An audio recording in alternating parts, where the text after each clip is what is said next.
Okay, so we created the basic outline of a quadruped now, and the last thing we want to do before we start skinning or anything, or setting up any skin joints is that, or correcting our controllers, but for the mechanics, all we need to do is collect everything under one controller and making sure that that hierarchy actually works. So the first thing I'm going to do now is just hide my geo, because there's a lot of things I want to keep an eye out for when I'm doing this, and I'm just going to show all, well, obviously I hit my geometry, but show all types. And here is our basic rig. So the first thing I'm going to do now is actually go in and say create. I'm going to say create NURBS circle, and as usual we will create some proper controllers for these, but after all, creating a proper controller shape is just shaping, so that's not something we're going to concern ourselves with too much until we have an actual working rig. So let's just try and, well, first of all, let's make sure that we do not have global onto this one. We only want on volume, so I can't, when I'm in soft selection, I can't affect other parts of my rig than this current selected object. So let's just get this one somehow fitting, just so we have something representing an overall global controller. So what I usually like to go with is a global controller, and then I duplicate that. Oh, now I just hit save. That was not too smart. So I'm just gonna save a new one, or we're just gonna call this, let's call this combining part 1. I'm sure there's gonna be a 2-part series in this one. So let's start up by calling this a global control, and I'm gonna duplicate it, and I'm gonna scale that down and call that, actually I'm gonna scale both of them up a little bit so they're not so small, like that, and this one a little bit smaller, so there's a difference between them. And I'm gonna call this main. So I have a global and a main controller. You can call these whatever you want. You can even call them global 1, 2, 3 or global ABC. I'm used to calling them global and main. And then if I have like an advanced rig, I'll probably have about 2 more at least that I call main ABC. But in this case, we're only gonna go with 2. I'm gonna parent one on the other, and then I'm gonna freeze them. So modify freeze. And what I usually try to do is that I try and keep everything under one global controller. And some of you will ask, like, don't you get a double translation? What we're gonna do, we're just gonna remove the inherit transformation on our groups that we don't want to move. But the reason why I keep everything under one controller is that if our animators are referencing in maybe 5 rigs in a scene, they will have, if we have 2 hierarchies, one for our do not touch group and one for our control hierarchy, there will be 10 objects in a scene with 5, and if we have 10 characters, there will be 20 objects. And I like to keep it as low as possible. I usually don't give my animators scenes with any layers on either, because as soon as you get more than 1 or 2 layers, if you have multiple characters, those layers are going to stack up. So I try to keep everything as clean as possible without too much. We are going to give them a set though that they can select our character from, but for now let's just try and clean up these hierarchies. So if I go in here now and drawing overrides and just start coloring these things, so usually I call my global a yellow one, and let's get the yellow, and you can call these whatever you want really, you know that by now. I usually go with yellow and green in the middle. Okay, so let's try, for the first thing we're gonna do is we're gonna try and just take this whole tail module, and we want to kind of just parent that underneath our controllers here. And I'm just gonna try and take the whole module and parent that underneath I mean my controllers, of course. So take my whole module, my whole controller chain here, and parent that underneath my spine AJA driver. But I can see already now that I'm selecting my FK here, that there's something that has to be done first. So you can see like my FK chain here is actually not following my FK joint or my FK controller. So we need to change that first. So let's try and just select the controller and select this joint chain in here that's not moving. So that's the small one. And just it's already connected in the rotation, so that's fine. So let's try and just connect it in the, actually we want to create a parent group for that. So if I just create a group and parent it underneath my AJA, and then just zero out these translations. I'm not going to zero out the rotation because it doesn't really matter. I just want to have it in the same position, and then I unparent that again, and then I call this my let's try and get that chain. So we take that tail name, so now we know it's an FK joint group, and I'm just gonna drop that in here and parent my FK chain underneath that. And then I'm gonna select my controller now, my FK controller here, and then I'm gonna parent constrain that tail FK joint group, because they're basically in the same position. But before, my channels here were taken for rotation, so I kind of wanted to have that clean empty group just to occupy the whole channel list. And the next thing I'm gonna do here now you can see I can move that around, and it's moving perfectly, so that's great. So next thing now is that I'm going to take this whole control hierarchy, and I could, if I wanted to keep things really clean, and maybe that's what we should do, we could take this controller and just parent constrain the orange controller of this control on this FK tail hierarchy. So I think we're actually going to do that. So I'm selecting my controller, my driver of my hip, and I of course want my tail to follow my hip. So if I go in and select my control hierarchy here, say constrain that with an offset, as soon as I move this one around, our tail is following along. That's great. Some people would argue that we could have a switch that would be world on off, just as we have for the eyes, but something so when I move my tail would actually not follow. That's definitely something I would call on an upgrade, because right now we just need everything to follow along, and then we're good. Oh, sorry. So let's go like that, and that looks great. So next thing we're gonna do now, we're starting to combine the modules. So let's continue from the back. I always like to start from the spine and start connecting stuff up, because as soon as you have something connected to the spine, you can start and see like how things are moving. So the next thing we're gonna do is have a look at these joints here, and we have the spring solver and we have the legs here, and we could actually have an extra controller where we could rotate our leg from the top here. So you can basically rotate from the top of the pelvis, rotate the whole leg. It's not a necessarily super neat from the beginning. Right now we just want our character to start walking, and besides we also have the option of using the twist, which we have actually left open here. So you can see like how I can actually control that, and that's basically the rotation I would hit up here with a controller. So I could actually just make an attribute and connect that attribute to the twist, and that would actually be enough to make that rotation from the pelvis. But for now, let's just try and hook up everything we can so we can make a hierarchy that works. So I select my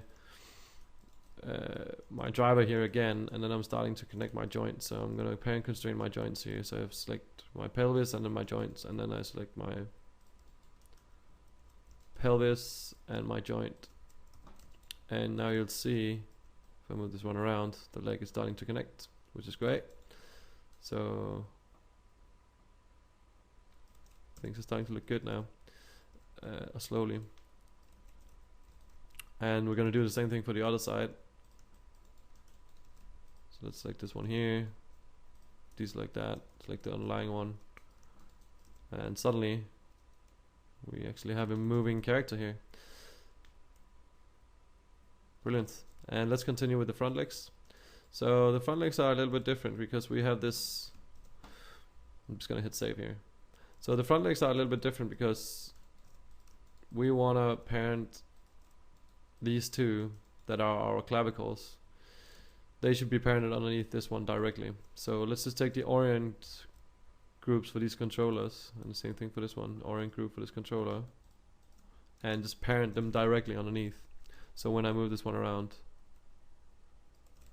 my scapulas are basically moving with my my chest, which is what would basically happen. And sometimes you'll get in doubt, like, oh, which one was it that I had to do first, or where was it I was going to parent them? Well, think logically about what actually follows on an actual body. So, you know, if you move your chest, your scapula will definitely follow along, right? So that's how I kind of go about it. And the same thing here with the shoulder controllers. So these shoulder controllers, orient controllers, both here. Let's parent them underneath the chest controller as well. Parent that, and I'm parenting directly. There's no need for me to sit and do parent constraint with something when it's only a control hierarchy. So right now, if I move this one around, it's actually starting to look really cool here, because our character can actually move around now. And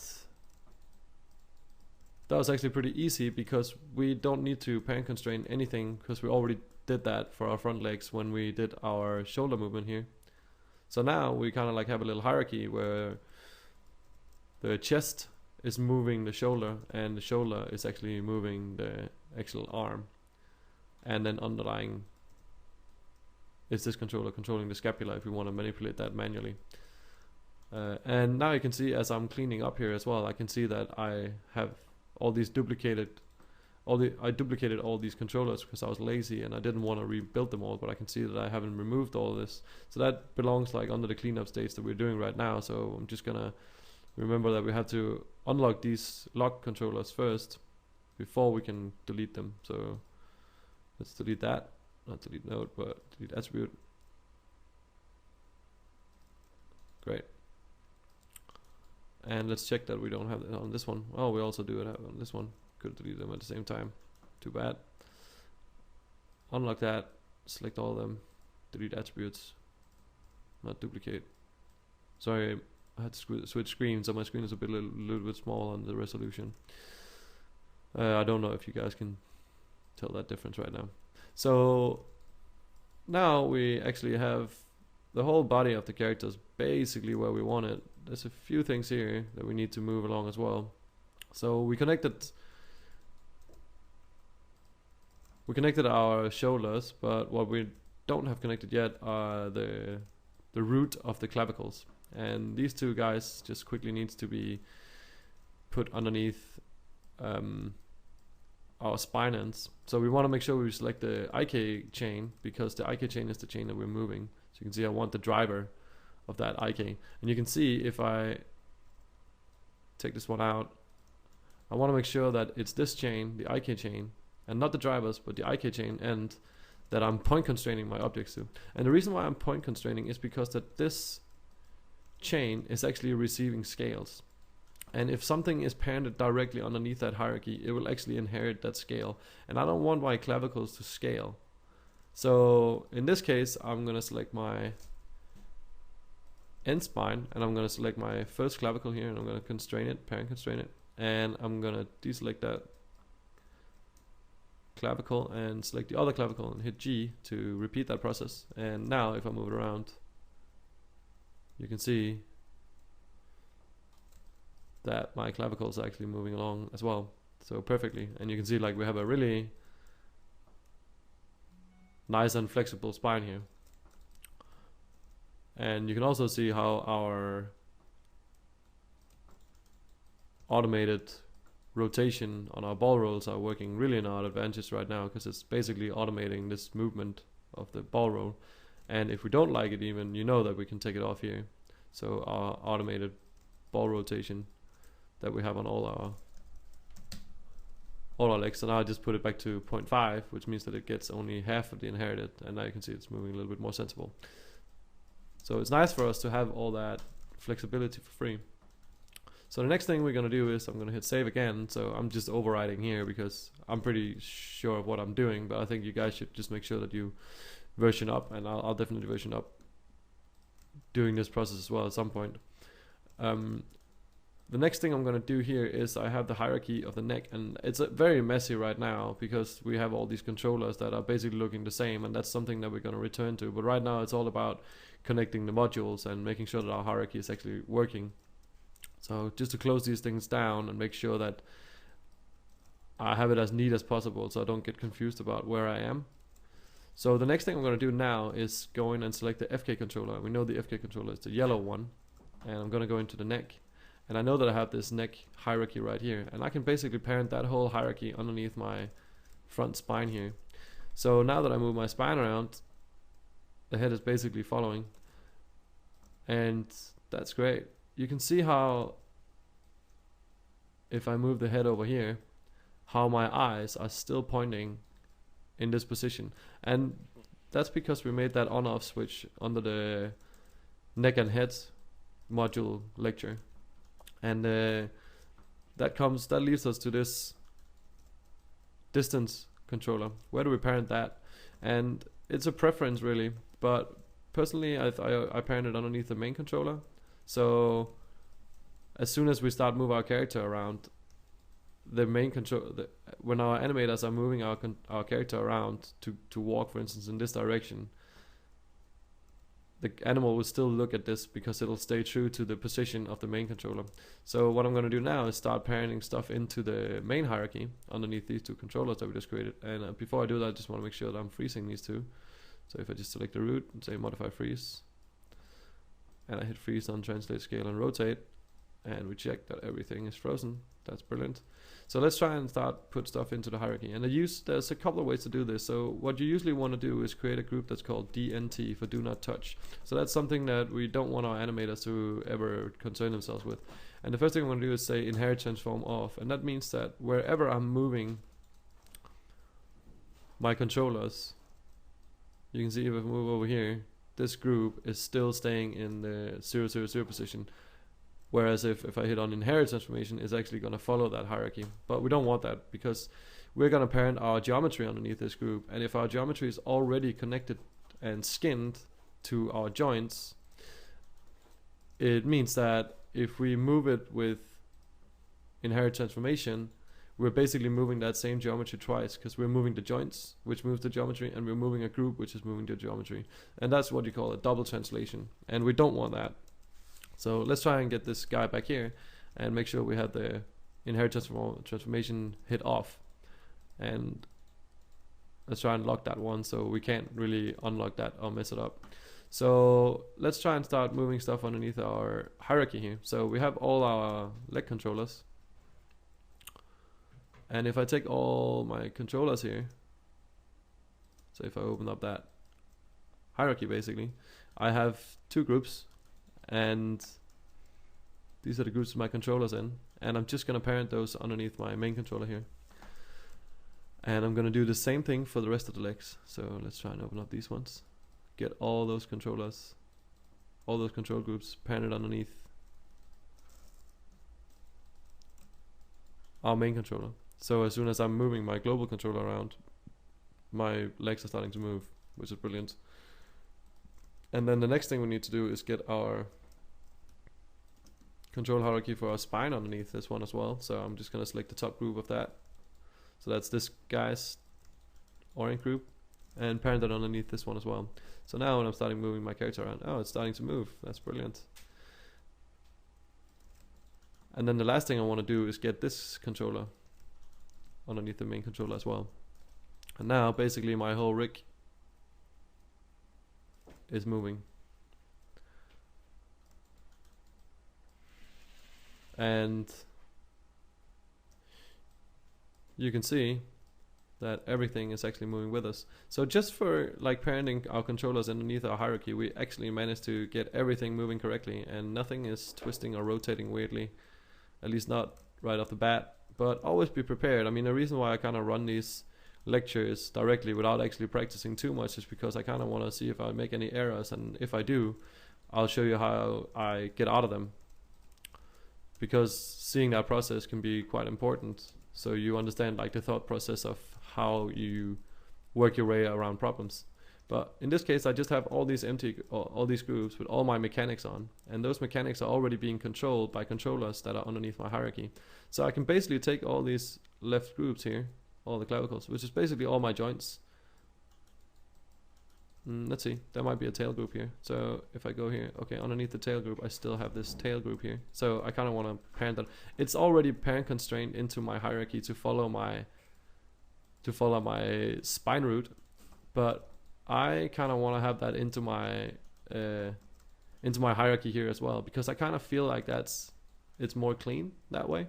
So I think I'm just gonna I'm gonna kill that parent constraint that I made in the beginning and just take this whole group and parent it directly underneath my spine for now. And it's not optimal to have like a complete FK group like this, but you can see like how it works here. So I just made that direct connection, and now we have all these controllers here. So what I'm basically gonna do now is, so what I'm gonna do now is I'm gonna select all of these guys, and they're all under the main controller, which is brilliant. And I'm gonna select everything and just hit Control G, and I'm gonna call this control group.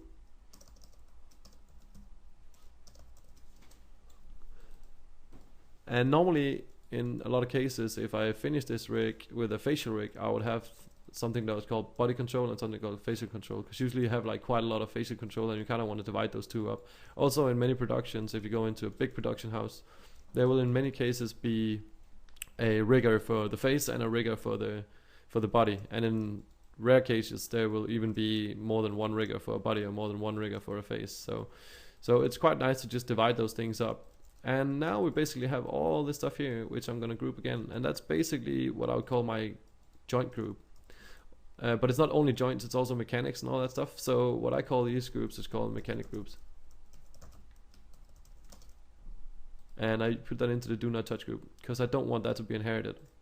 And now we can inherit our geometry, and let's drag and drop that underneath our do not touch group as well. So let's try and start moving this around. Okay, so our character is obviously not far along since we haven't skinned him yet, so he can stay back there.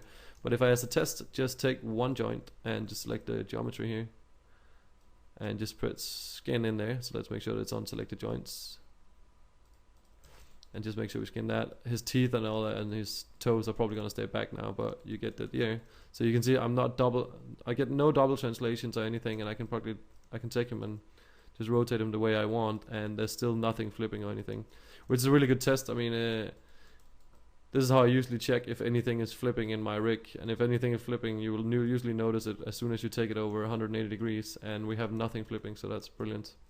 So let's get that back here. Okay, so I think I'm gonna stop this lecture right now, because the next lecture will be how we set up the skin joints, and as soon as we set up the skin joints, I kind of wanna, it's either going to be the skin joints first or it's going to be the control shaping, because now we're getting into the point where we kind of want to put some animation on our character, some basic movement to just start skinning to those joints. But yeah, for now, if you've gotten this far, that's really brilliant. But keep in mind that it will take a while for you guys to sort of like understand the whole process. So every time you parent something underneath your hierarchy, try and move your global controller around and make sure that nothing is sort of double translating or moving weirdly. It'll be quite common, and you should definitely just post questions, and I'll be around to try and help you guys out if you get stuck. So try and get this far, and let me know how it goes. So good luck.